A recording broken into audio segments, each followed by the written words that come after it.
یسألو ایانا یوم القیامہ، یہ لوگ بہت مذاق اڑاتے ہیں قیامت کا اور پوچھتے بہت زیادہ ہیں کہ منکرین کہ قیامت کب آئے گی، قیامت کب آئے گی، کب آئے گا وہ دن، یہ ہڈیاں کب زندہ کریں گے اللہ تعالیٰ۔ تو اللہ فرماتے ہیں فَإِذَا بَرِقَ الْبَصَرُ، اب ہمیں یہ جواب دینا چاہیے ان کو، جس دن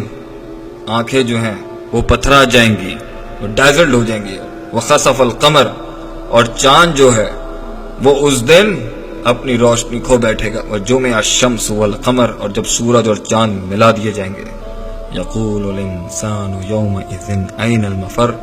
تو انسان کہے گا اس دن بھاگنے کی جگہ کہاں ہے، کہیں ہاتھ چبا رہا ہے،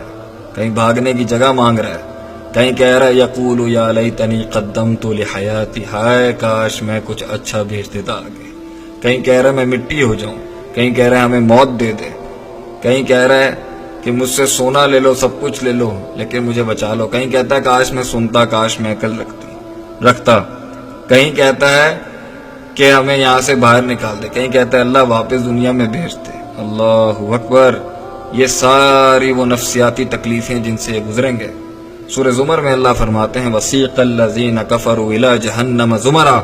اور اس حد تک کہ جب جہنم کی طرف گروہ در گروہ ان جہنمیوں کو، ان کفار کو لے کے جایا جائے گا،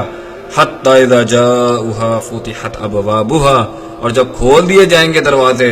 وَقَالَ لَهُمْ خَزَنَتُهَا، اور اس کے پہنچنے کے بعد ہی جہنم پر جب دروازے کھلیں گے تو خزانچی کہے گا وہاں پہ، ایک اور ریفرنس گیٹ کیپر کا، الم یاتکم رسول، کیا تمہارے پاس اللہ کے بندے نہیں آئے تھے، منکم، تمہیں میں سے، یتلون علیکم آیات ربکم، جو اب تمہارے ہی رب کی آیتیں تم پر تلاوت کرتے ہیں اور ہمیں آیتیں سن رہے ہیں۔ دیکھیں کتنا پیارا میسج ہے قرآن کا، وَيُنذِرُونَكُمْ لِقَاءَ يَوْمِكُمْ هَذَا، وہ تمہیں ڈراتے تھے اس دن کی ہولناکیوں سے، قالوا بلا، اور خاموشی، وہ کہیں گے ہاں آیا تھا، وَلَكِنْ حَقَّتْ كَلِمَةُ الْعَذَابِ عَلَى الْكَافِرِينَ، اور کافروں پہ عذاب کے کلمے سچ ہو گئے۔ سوچنے کی بات یہاں پہ یہ ہے اس دن کیا ہوگا ہمارے ساتھ، اور ہم کن پیٹی ایشوز اور چھوٹے معاملات کے اوپر اپنا ایمان بیچ دیتے ہیں، اپنی زندگی داؤ پہ لگا رہے ہیں آخرت کے مقابلے میں۔ اس دنیا کو ہم نے کتنی ترجیح دے دی ہے، اور ہم ڈپریشن میں چلے گئے ہیں صرف اس بیس پر کہ ہمیں کسی نے چھوڑ دیا ہے، کسی نے ہمیں محبت نہیں دی، کسی نے ہم سے بات نہیں کی، کسی نے ہمیں امپورٹنس نہیں دی، محفل میں ہمیں سینٹر آف اٹریکشن نہیں بنایا گیا، یا میں ساروں انسانوں کا بادشاہ نہیں بن سکا۔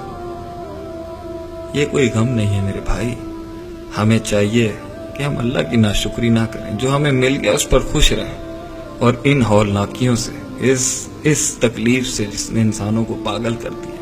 وہ کہتے ہیں مٹی کر دے اللہ، وہی انسان جو زندگی کا خواہش رکھنے والا، نئی زندگی ملنے پہ تو اسے خوش ہونا چاہیے تھا،